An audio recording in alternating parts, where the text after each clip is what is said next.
Hi everyone, Trina here, and this is 6.5, Origins of Soul. And where we were leaving off was we were talking about the soul and how it starts to get developed. And we're getting ready to go into the elements. And according to how long apparently that you spend in these different dimensions of formation through these different elemental aspects, it's a strong it becomes the attributes that you bring into your human existence, because it's part of your higher wisdom and part of the higher intelligences that created and makes you you. So that's part of how I see our individuality is being expressed in human form, is by the attributes that we pick up as the elements before we become human. So this is a beautiful, interesting concept. And you know, when we look at our construct and we look at all the ancient hidden wisdoms, they all speak of the fact that we are very strongly connected to the elements. And after our body drops, ashes to ashes, dust to dust, the ashes and the dust is the salts and minerals that are what we were made of. So I think when we leave, what we're taking with us is the water.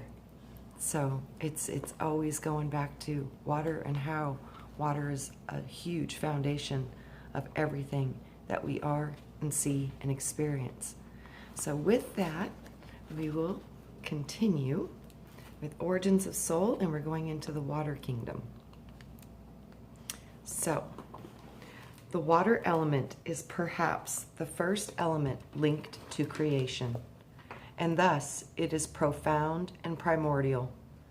Since water represents the vast plenum from which all things arise, thus it is the task of water spirits to nourish all of the kingdoms of nature, to care for, to tend to all of life. Thus, water is constantly pouring out its essence to reveal the principle of love at work in the cosmos. The task of water spirits is that of the Great Mother, as she performs her work of body building under the impulses of divine desire. This is what I've always seen. The water catches the information. So the mother captures the information or inspiration from the Father, and through that, the Christ is born, which is polarity in all of its expressions, and that would be us as well within that polarity. So this divine is the feminine element at work. To me, water is the most essential of all the elemental realms. When this element is used as a palette for creative expression by the soul, it teaches empathy, compassion, and sensitivity. The spiritual gifts acquired from this element are clairsentience and clairaudience. Clairsentience is the ability to sense someone else's energy empathically. Many of you in this community are heavily encompassing this clairsentience, the ability for empathy. This ability is ruled by the third chakra and gives one the ability to feel this subtle energy field, and also that of the others that extend from the living body. Because this element gives the soul an innate sensitivity to feelings and emotions, it is perfect for healers, therapists, and people whose careers are attuned to the bioenergetic fields of others. This ability can also be used in the sense of subtle energies of animals, a place, or a person. Water spirits have clairaudience. This is the ability to hear the sound currents that run behind the manifest universe. The clairaudient people are often musicians, poets, composers, or writers. They may be speech or music therapists. If you have this ability, you may find yourself humming a tune that you picked up in your sleep, or occasionally hearing melodies that come from the inner places and inner planes. Clairaudience can result in many wonderful gifts expressed through the flow of music, poetry, singing, composition, or writing. Such attunement to sound gives the soul the ability to receive automatic writing, to have dialogues with one's own spirit guides, to channel information from the higher regions. Water spirits also have a strong connection to the creative arts. This includes skills related to the flow of energy such as dance, qigong, tai chi, sports, or simple grace. These gifts express themselves in professions that deal with planting, painting, makeup, beauty, fashion, color therapy, interior decoration, and many others. Many water spirits are naturally talented dancers, musicians, or artists. The challenges of this extremely sensitive element are such that if the water is not grounded by the earth, it can soak up the negative energies of others like a sponge. This can cause a person to put on weight, feel drained, or get sick. If continually exposed to a negative environment, water spirits who are incarnated as humans should take at least 5 minutes of a shower each morning to cleanse off their energy field from their dreams and fluff their auras. When exposed to many random people, such as in a mall, they should take an evening bath using Epsom salts and several drops of an essential oil, such as lavender. This will help clear their energy field. If a water spirit is in a relationship with a partner who is negative, it is best that he or she not sleep with their partner, because they will inadvertently take on his negative energy or her negative energy while trying to clear his or her field during sleep. This will leave them exhausted in the morning. To recharge, they need to spend time in the garden or the woods, beside a stream, by a beach, a waterfall, and arrange to get some couples therapy or get out of the relationship altogether. Otherwise, she or he can become toxic with negative energies that are not their own. The Earth Kingdom. Souls who have come through the Earth Kingdom are naturally attuned to the earthworks of matter. These souls are grounded and have a natural ability to work with their hands. They are often able to shape the physical matter in very practical ways. These talents can be used for making things, like becoming a woodworker, a blacksmith, an herbalist, or a builder. This ability to channel energy through the hands can also be used for healing. And earth spirits and water spirits are some of the most powerful and sensitive of all healers. Earth spirits are usually very practical people, and in their creative abilities, they are channeling in very three-dimensional ways. Theirs is the world of grounded practicality. So, they are often contractors or architects, auto mechanics or machine manufacturers, farmers, ranchers, carvers, sculptors, or construction artists, shaping the world in a very foundational way. Having earth in one's matrix is highly grounding, and this will help the soul manifest its life in a more substantial way. Because earth spirits have a natural talent with their hands, They are not only natural healers. They may be gardeners, landscapers. These are people who have been said to have a green thumb. Earth spirits also have a natural feeling for plant divas, natural medicine, food, and cooking, and many of the various expressions of earth.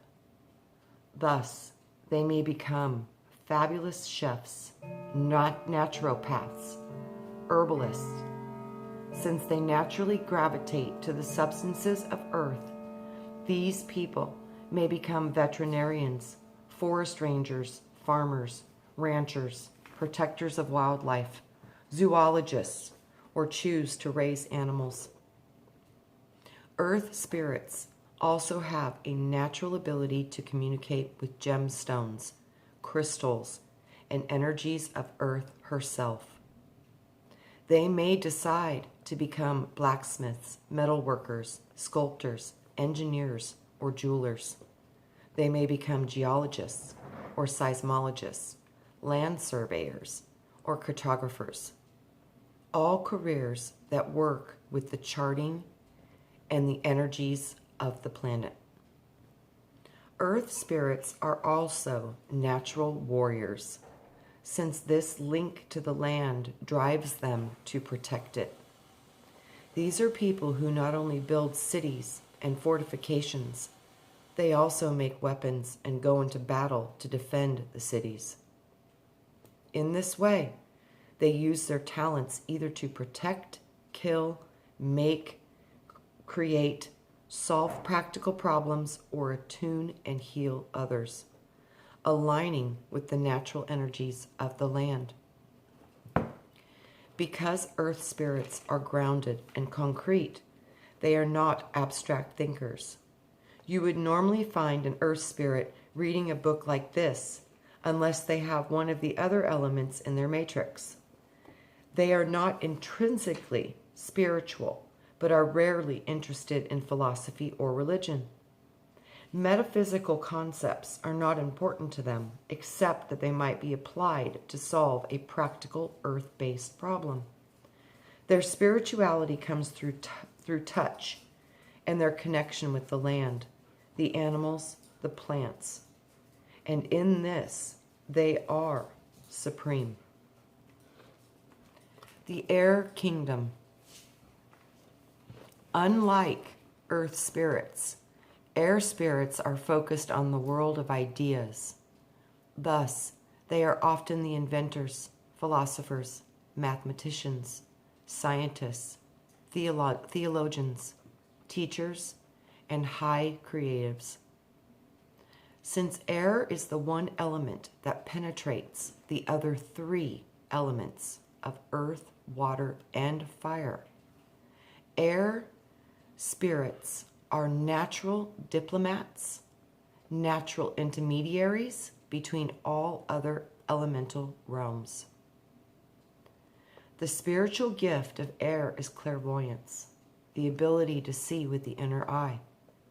While all souls possess the innate ability to develop clairvoyance, clairaudience, clairsentience, and clairrecognition, in most of us, these inner senses are merely slumbering potentials, just sleeping, but they can be woke.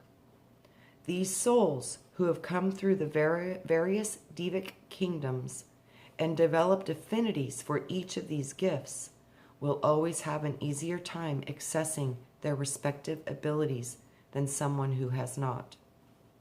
Thus, it is easier for an air spirit to awaken his or her inner sight as a clairvoyant, a psychic, a seer, or a mystic than it is for a soul who has not come through the air kingdom.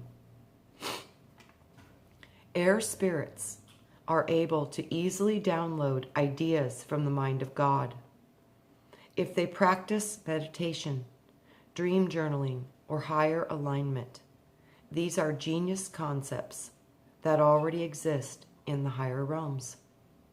And those holographic ideas or images can be brought into the physical world by those who are attuned to receiving them.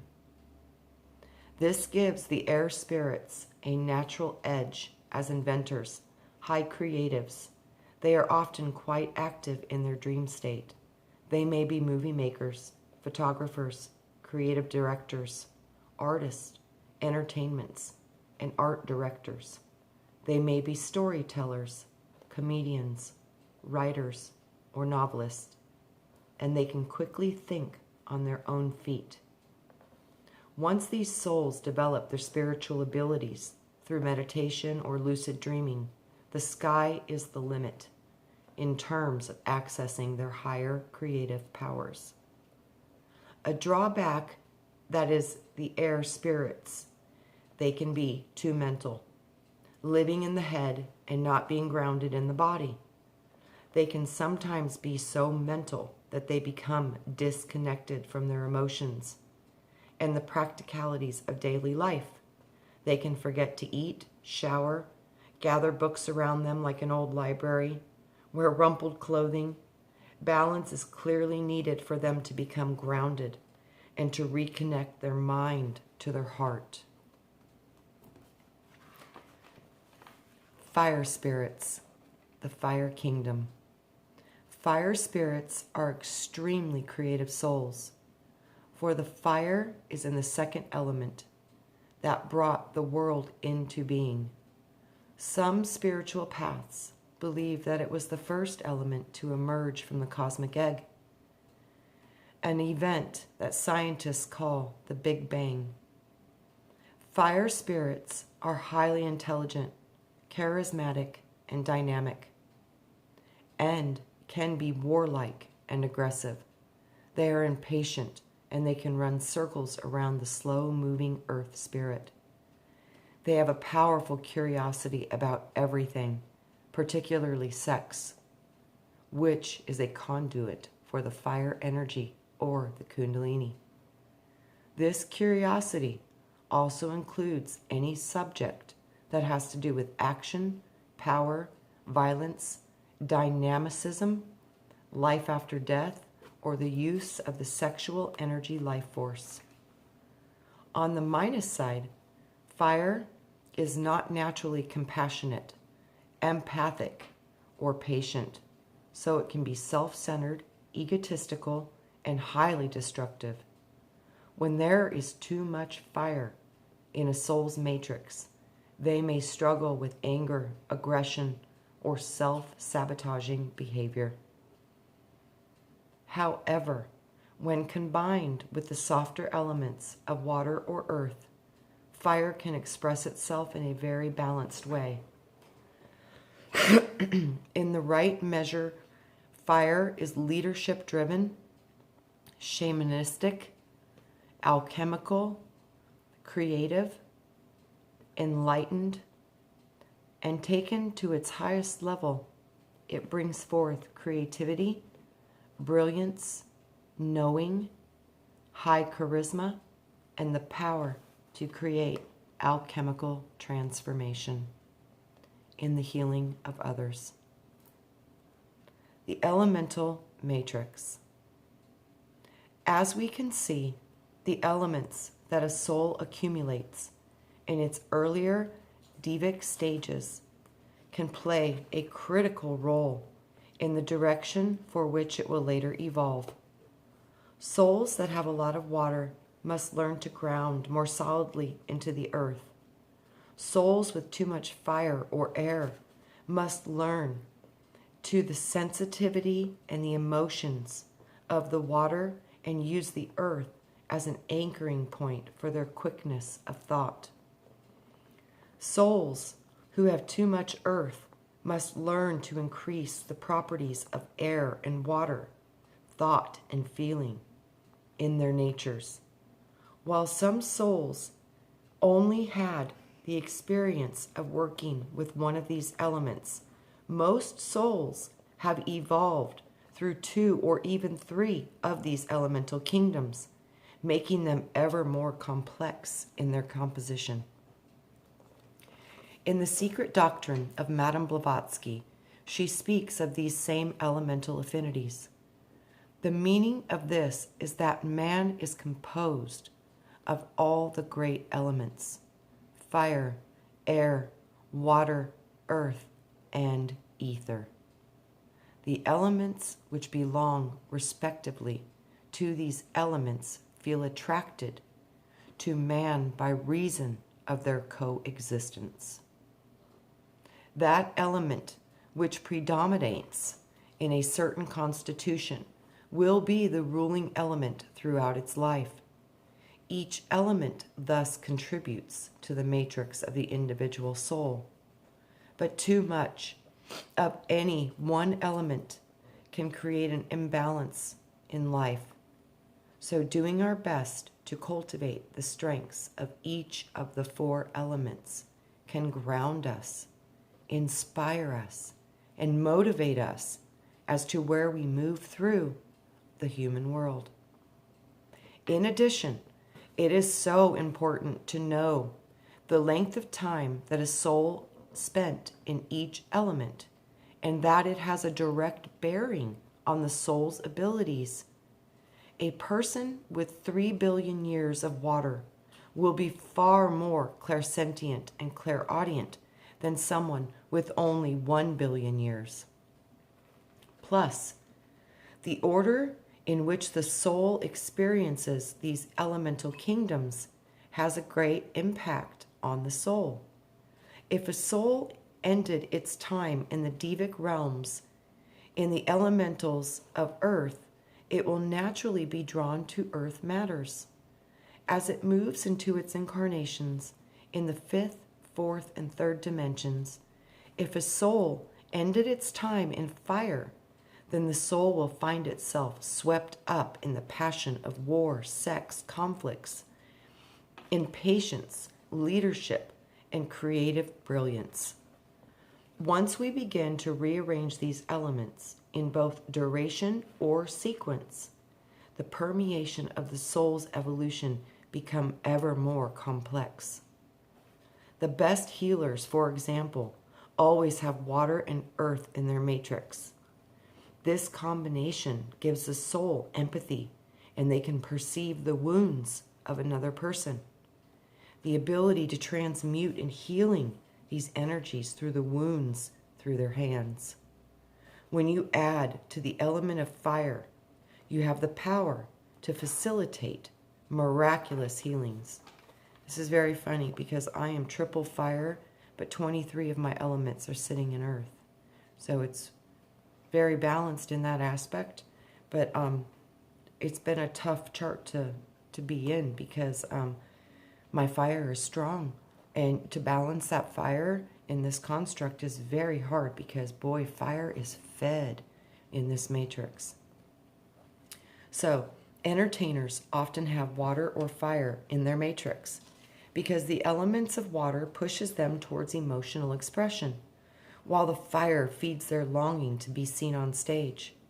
These souls with water and earth and air in their matrix might easily they become statesmen, philosophers, or diplomats because the combination creates a sympathetic spirit of idealism, kindness, and practical groundedness. The 7 subtle energy bodies. We will get into that one next because we're already into about 23 minutes. So we will get into the 7 subtle energy bodies. And this book always kind of intrigues me because it's so focused on the number 7. And 7 is so powerful within us as beings because we have 7 chakras, 7 planetary bodies within the solar system, 7 candlesticks, the 7 sisters of the Pleiadians, 7 seals, 7 days of the week, 7 primal prismal colors of the rays of our creation, the foundation of all that which we see, 7 lords, 7 Elohim, 7 creator gods. So we are definitely being ruled by 7, and within the 7 we have the power of the 7th day, which is be still and know that I am. So know that the 7th is the potential for you to blend all the other 6, which is the creative rays of our foundation in our existence. And we are water, earth, air, fire, and ether, which are the 5 principles and the elements. And I think the 7 magical elements that are combining all those together is the polarity of the sun and the moon. So within that, there is again the magic 7. So as we learn what elements are ruling and helping everything that you are, what your primal drives are towards, where your gifts are, where your talents, where your weaknesses are, these are from your elemental construct. So if you're having a challenge in any of these areas, work with that element, work with that principle, work with that foundational alchemy that is within you, because it's now time to start to reconnect with our alchemical processes in our own body and being and start to transmute them. And one of my favorite ways to transmute energy in my body is using the violet flame, using the alchemical principles of the merging of the red and blue, which is the merging of our polarity, and it brings you into 0 point. And through that transmutive violet flame, you can clear and cleanse every one of your chakra systems. Just imagine it like a magical fire going through your body, and it's clearing and healing and resetting all of your divine, organic, beautiful, original, Adamic codes, bringing you back to the origins of what you were as light before matter. Let this light instruct your physical matter to be at its highest, greatest potential. So with that, much love to you all. I hope you guys are finding this information valuable. I love it. I think it's spot on so many ways. And with that, we'll see you on the next one. Much love, namaste, and have a beautiful day and manifest, because what you think about, you bring about. So manifest well, control the chatter in your mind, and make it divine. And that's a choice we all have to make all day long, 7 days a week. So with that, may the divine mind start to guide and the ego remain a little quieter within our chatter. I love you all. Talk to you soon. Bye-bye.